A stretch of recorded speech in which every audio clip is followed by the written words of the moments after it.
รมานอยู่ด้วยกันทุกคนนี่ครับเพราะว่าพวกเขาบ่เห็นสาเหตุของมันจึงถูก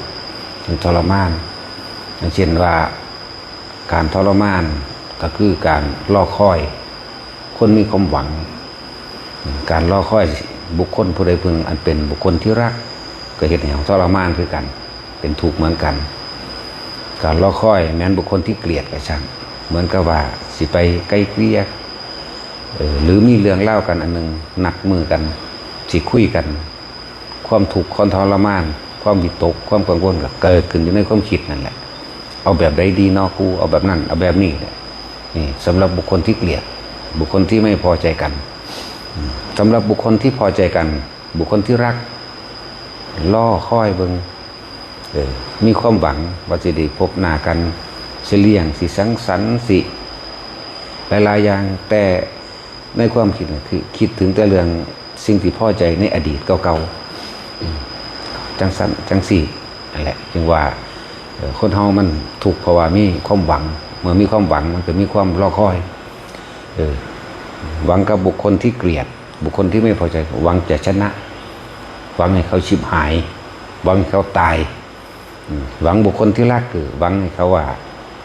แสดงเขาอยู่ดีกินดีหรือมาอยู่ร่วมกันอีกด้วยความสงบสุขหรือผาสุขพอใจกันสองอย่างนี่เป็นเหตุแห่งความเวียนว่ายแต่เกิดทั้งหมดทั้งคนทั้งความพอใจและไม่พอใจนี่เป็นสาเหตุเป็นเหตุให้ทุกคนทุกข์ให้ทุกคนทรมานให้ทุกคนกระวนกระวาย เวลาเฮาเปรียบเทียบเอาง่ายๆเวลาเฮาล่อรถสายใดสายหนึ่งที่เฮาสิไปในจุดหมายหนึ่งรถอันคันที่เฮาล่อกันนานมากคืออย่างแต่ความทรมานอยู่ในความคิดเฮานี่กุ่นกลิบความคิดโอ้ยังได้สิมาท่านบ่น้อหรือว่าเฮาสิไปกรุงเทพหรือเอาล่อรถเมล์ในกรุงเทพจังสิเฮาสิล่อรถสายใดสายหนึ่ง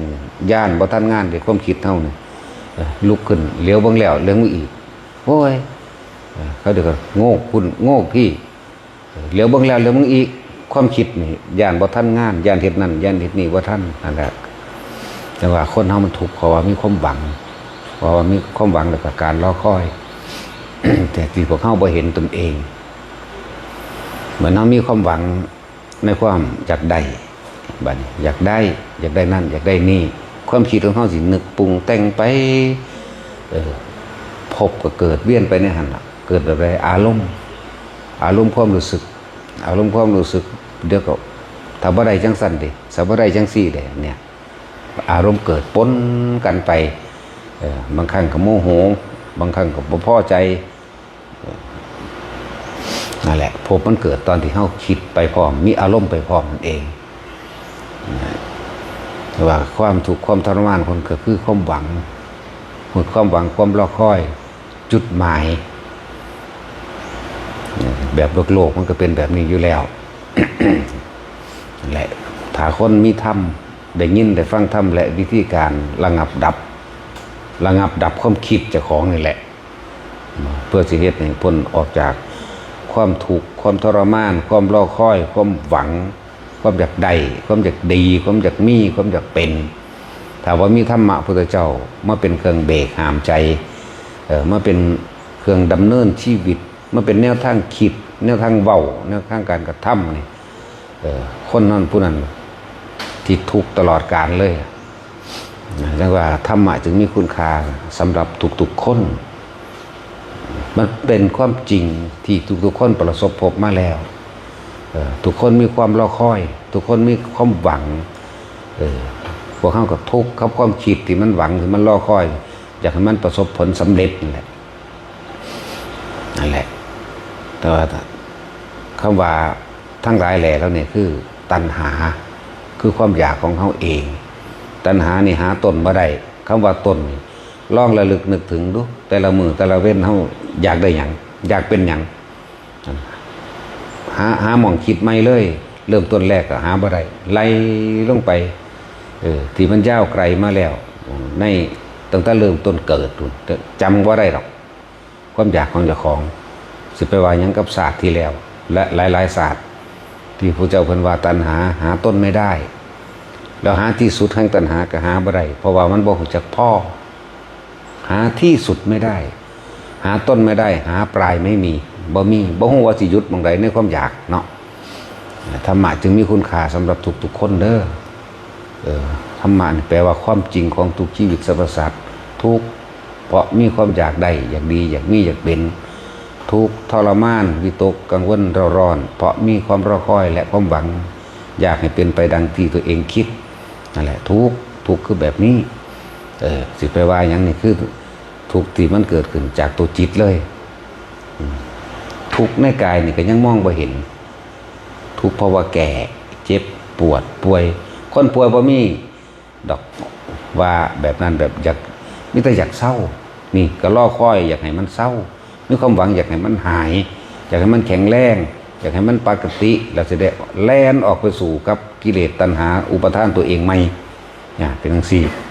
คนที่นอนอยู่ในโรงพยาบาลมีแต่อยากเศร้าเด้แต่บ่เห็นความจริงของการเกิดของความเป็นว่ายตายเกิดแล้วก็บ่เห็นต้นแห่งทุกข์พร้อม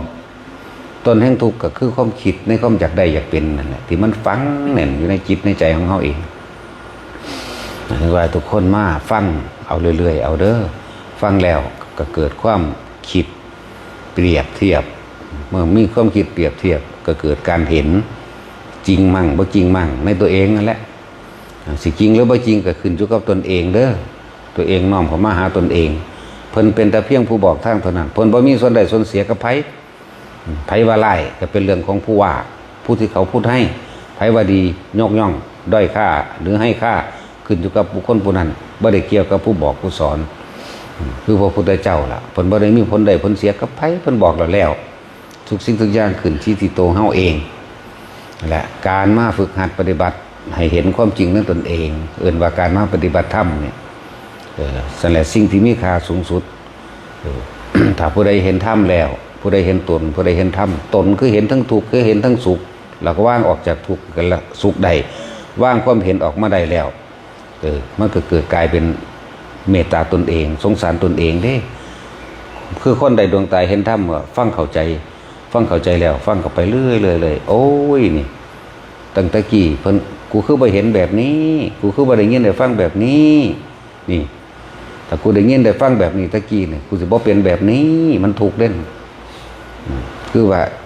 เข้าใจลึกซึ้งแล้วเจ้าของประสบพบทุกข์มาแล้วพอดีเพิ่นนำสิ่งที่ตัวเองเป็นนั่นแหละซึ่งตัวเองบ่เคยเห็นตัวเองออกมาเบามันสิน้ำตาไหลหวบลงมาสะเทือนกึกเข้าสะอึกสะอื้นกับมานั่นแหละเอิ้นว่านั่นแหละพวกเจ้าเริ่มได้ดวงตาเห็นธรรมตะกี้ฝุ่นผงธุลีในดวงตามันปิดบังมืดตึ๊บพอตามีธรรมะเนี่ยค่อยๆชะโลมลงไปก็ค่อยเห็นนั่นเองแหละถ้าผู้ใดฝึกหัดปฏิบัติได้แล้วสิ่งที่เข้าใจดอกว่าธรรมะเนี่ยนะคือสิ่งที่มีค่าสูงสุดแล้วเฮาสิมอบสิ่งที่มีค่าสูงสุดให้กับบุคคลที่เฮารักลูกหลานพ่อแม่ปู่ย่าตายายผู้มีพระคุณนะเฮาสิได้ชักจูงชักชวนเข้ามาเพราะว่ามีทางเดียวเท่านั้นที่สิเฮ็ดให้พ้นจากทุกข์ได้คือการหมดสิ้นตัณหาหมดความอยากถ้าหมดความอยากแล้วก็คือนิพพานนั่นเองบ่มีความอยากได้และบ่มีความอยากเป็นเบิดถ้าบ่อยากได้บ่อยากเป็นการรอคอยก็บ่มีความหวังก็บ่มีอดีตบ่มีอนาคตบ่มีคนเฮาจมอยู่ในอดีตปรุงแต่งไปสู่อนาคตแต่ผู้รู้อยู่ในปัจจุบันได้แล้วบ่มีอนาคตแล้วก็บ่มีอดีตรู้อยู่ในปัจจุบันคือลมหายใจเข้าออกมันปัจจุบันคือการทำความรู้สึกตัวเองมันสุขทุกข์เกิดขึ้นบ่ได้ก็แล้วกันความหวังเกิดขึ้นบ่ได้ความมีเกิดขึ้นบ่ได้ความเป็นเกิดขึ้นบ่ได้นั่นแหละแต่ว่าทุกคนสามารถฝึกได้นักสมาธิทั้งหลายก็เหมือนกันอย่าไปมีความหวังว่าสิสงบอย่าไปตั้งจุดหมายว่าต้องบรรลุให้รู้อยู่ในปัจจุบันคนเฮามันบ่รู้จักปัจจุบันคือบ่มีความคิดออกไปหาอดีตและอนาคตนั่นเรียกปัจจุบันแต่ว่าอาศัยลมหายใจเป็นเครื่องหลอกลวงล่อความคิดให้อยู่ในลมให้ทำความรู้สึกอยู่ในลมเข้าและลมออกนี่อยู่แค่นี้มันก็พ้นได้ละ ถ้ามันอยู่แค่ลมเข้าลมออกมันอยู่กับความรู้สึกที่มันเกิดในกายอาการปิติปราโมทย์มันก็พ้นได้แล้วที่มันบ่พ้นเพราะว่ามันคิดหาว่าพวกนักทำสมาธิทั้งหลายเทคนิคของการสงบคือบ่จักสงบเทคนิคแห่งความสำเร็จคือบ่จักสำเร็จบ่จักเป็นหยังใดๆทั้งสิ้นรู้อยู่ในปัจจุบันอันนี้ควรอันนี้บ่ควรในแต่ละปัจจุบันขณะนั้นอันนี้ควรเหตุอันนี้บ่ควรเหตุอันนี้เป็นประโยชน์มากประโยชน์น้อยประโยชน์โลกนี้ประโยชน์โลกหน้าหรือประโยชน์ผู้อื่นเนี่ยมันจะอยู่จังซี่แหละความเป็นและความตายมันบ่ได้สำคัญอีหยังกับเพิ่นเป็นหรือตายบ่ได้มีความหมายอย่างอีกเนี่ยนั่นแหละคือผู้เพิ่นว่างแล้วบ่มีสุขบ่มีทุกข์อีหยังกับเพิ่นแสดงไปตามกิริยาของโลกซื่อๆของคนนั่นแหละกิริยาของโลกก็เลยโลกก็คือคนนี่แหละก็คือโลกทั้งสั้นแหละเอาพอ